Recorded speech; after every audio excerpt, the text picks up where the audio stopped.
and Allah has full power and control over His affairs, but most of men know not.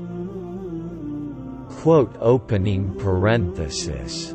Quran 12:21. The story of Joseph confirms unconditionally that God has total control over all affairs. The treachery and deception of Joseph's brothers succeeded only in preparing Joseph for the great position he would eventually attain. Joseph's story describes God's omnipotence and gives an accurate account of His power and supremacy. The story begins with deception but ends with comfort and joy. A fitting reward for the patience and total submission to God's will. Joseph exhibits throughout his long journey confronting the schemes and treachery of those around him. The patience Joseph learned from his ordeal made him amongst the most righteous of men. His lineage was impeccable. His great-grandfather, grandfather and father were also prophets. In Christian and Jewish tradition, these men are known as Abraham, Isaac and Jacob. Deception and treachery. When Jacob's older sons sought permission to take Joseph with them deep into the desert to play, fear leapt into Jacob's heart. From their first words, he suspected treachery and expressed his fear that a wolf would take Joseph. Jacob said, "Truly, it saddens me that you should take him away. I fear lest a wolf should devour him, whilst you are careless of him." Opening parenthesis. Quran 12:13. Satan works in subtle and deceitful ways. And with his words, Jacob unwittingly supplied his sons with the perfect reason for Joseph's disappearance. The brothers immediately knew they would blame Joseph's disappearance on a wolf. And this became part of their dastardly plan. Eventually Jacob agreed and Joseph left with his brothers on their journey into the desert.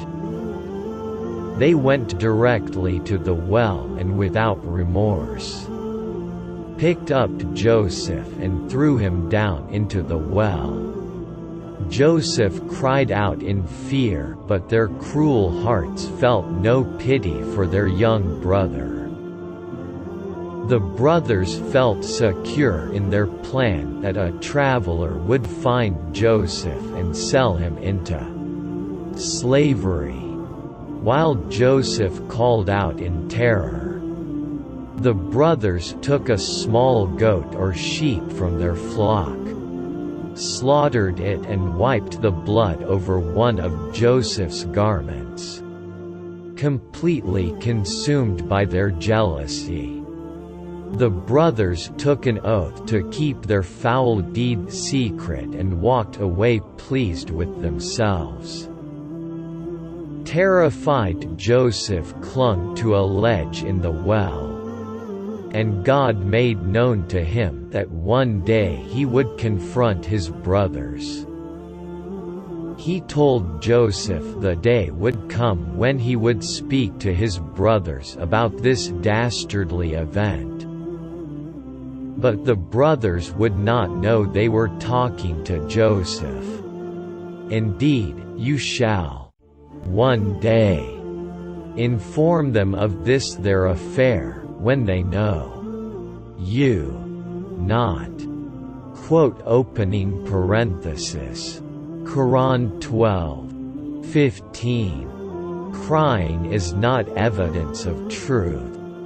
The brothers returned to their father weeping.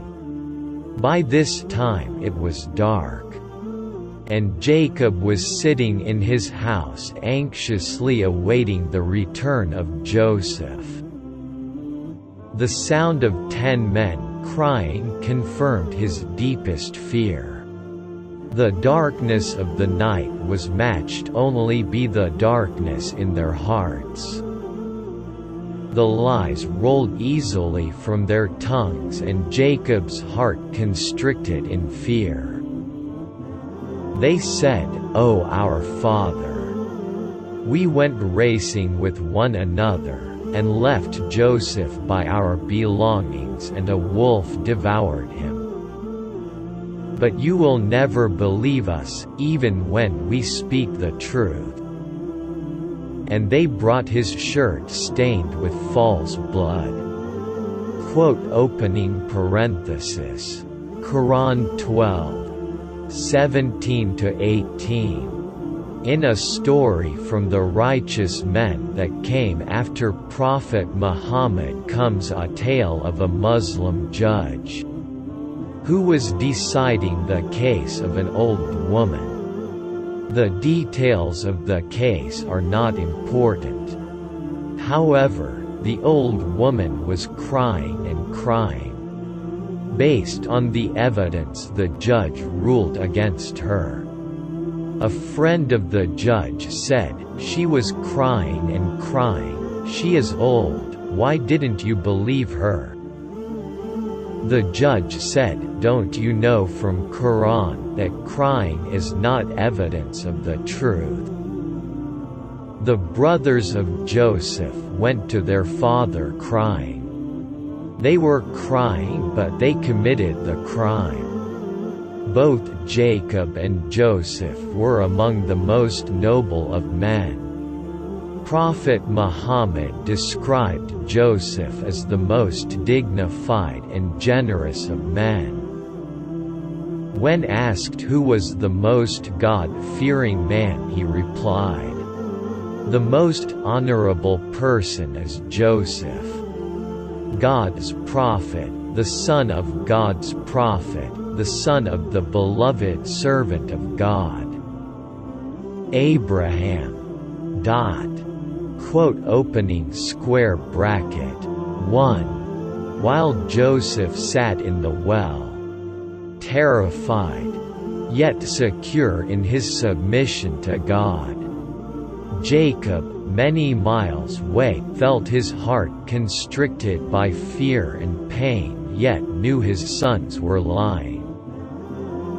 As befitting a prophet of God, with tears streaming down his face, Jacob said, "Nay, but your own selves have made up a tale. So, for me, patience is most fitting, and it is God alone whose help can be sought against that which you assert." Opening parenthesis. Quran 12:18.